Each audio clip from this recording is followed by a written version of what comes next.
মামলা নিয়ে বাণিজ্য হচ্ছে। যদি প্রকৃত অস্ত্র যেগুলো ব্যবহার হয়েছে এবং তারা যদি দেশেই থাকে, দেশের ভিতরেই থাকে, তাদের ধরার জন্য এবং আইনের আওতায় নিয়ে আসার জন্য সর্বোচ্চ চেষ্টা করব। তো একদিন একজন বলল যে স্যার আমার কাছে 5,000 টাকা নিছে। আপনাদের পত্রিকাতেই আমরা বুঝতে পারবো যে আসলে ফেনী ভালো চলছে না খারাপ চলছে। আমি আজকে প্রথম দিন, গতকাল আজকে দ্বিতীয় দিন, গতকাল আমি এখানে এসে যোগদান করেছি। আমি যোগদান করেই আমি বলবো আমি এখনও এই জেলা প্রশাসক থেকে শুরু করে কারোর সঙ্গেই আমি এখনও দেখা করিনি।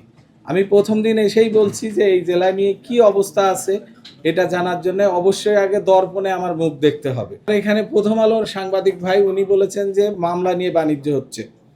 আমি শুধু এটুকু বলবো যে আমি এর আগেও কিন্তু অতীতে একটা জেলার এসপি ছিলাম এবং সেখান থেকে আমি 8 মাস আগ পর্যন্তও ছিলাম।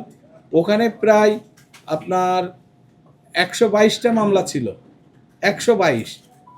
এবং আপনি খোঁজ নিলে জানতে পারবেন হয়তোবা যে ওইখানে কিন্তু আমি যতদিন ছিলাম, পরবর্তীতে কি হয়েছে আমি জানি না, এ ব্যাপারে আমি খুবই শক্ত অবস্থানে ছিলাম।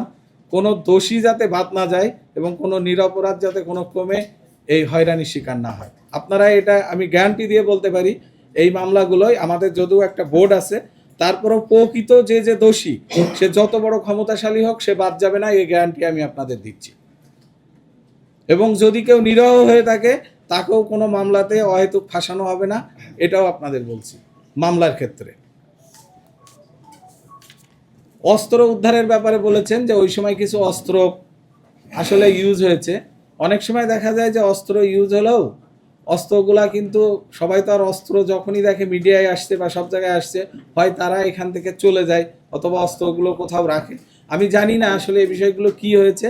আমি এখন সবে চেয়ারে বসছি, আমি দেখব যদি প্রকৃত অস্ত্র যেগুলো ব্যবহার হয়েছে এবং তারা যদি দেশেই থাকে, দেশের ভিতরেই থাকে, তাদের ধরার জন্য এবং আইনের আওতায় নিয়ে আসার জন্য সর্বোচ্চ চেষ্টা করব।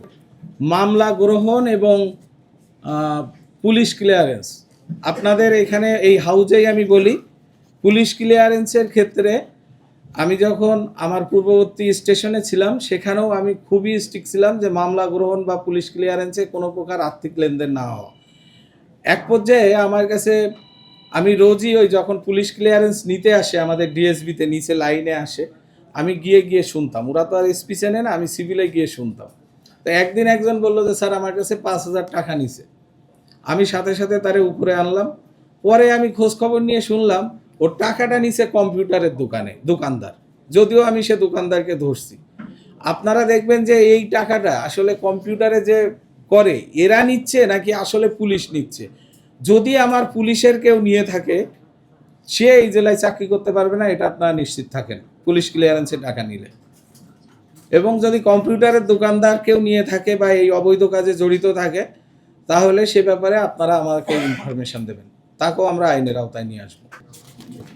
মাদকের বিষয়টা বলি, আপনারা অনেকেই বলছেন মাদকের বিষয় হচ্ছে যে আপনারা এখানের ভৌগোলিক অবস্থানে মনে হয় খুব সম্ভবত 102 কিলোমিটার মতো ইন্ডিয়ার সাথে বর্ডার আছে, পার্শ্ববর্তী দেশের সাথে।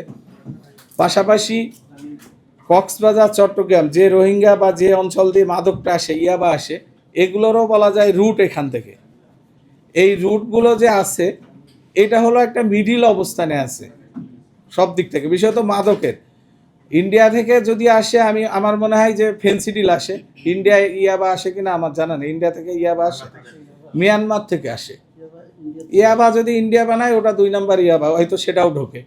এখন এই যে মাদকের বিষয়গুলো আছে এখানে সম্মিলিতভাবে আপনাদের ইনফরমেশন প্লাস পাশাপাশি আমাদের যে ইন্টেলিজেন্স আছে, আমাদের যারা যদি আমাদের সদস্যও কেউ জড়িত থাকে তাদেরকে আইডেন্টিফাই করে এগুলোই ব্যবস্থা নেওয়া হবে। এবং মাদক উদ্ধার, মাদক নির্মূল তো আর করা যাবে না, তার কারণ মাদক কখনই আসে যখনই সেটা চাহিদা থাকে।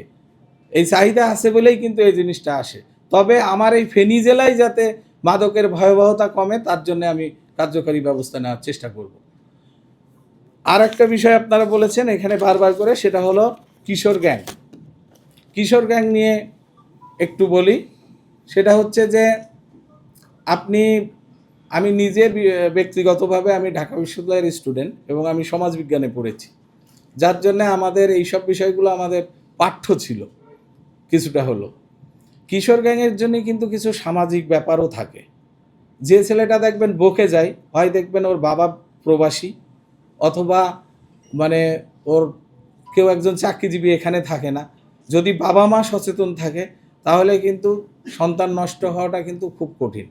শুধু আমরা পুলিশ কিশোর গ্যাং ঠেকাবো, আমরা তো অবশ্যই থাকবো, পাশাপাশি আপনারাও এগুলো নিয়ে উদ্বুদ্ধকরণ যেসব সভাগুলো হয় বিভিন্ন স্কুল কলেজে বা অভিভাবকদের নিয়ে, এগুলো না করলে শুধু এদের ধরলাম, আমি হয়তো একটু মামলায় দিলাম, এতে করে কিন্তু এটা নির্মূল হবে না।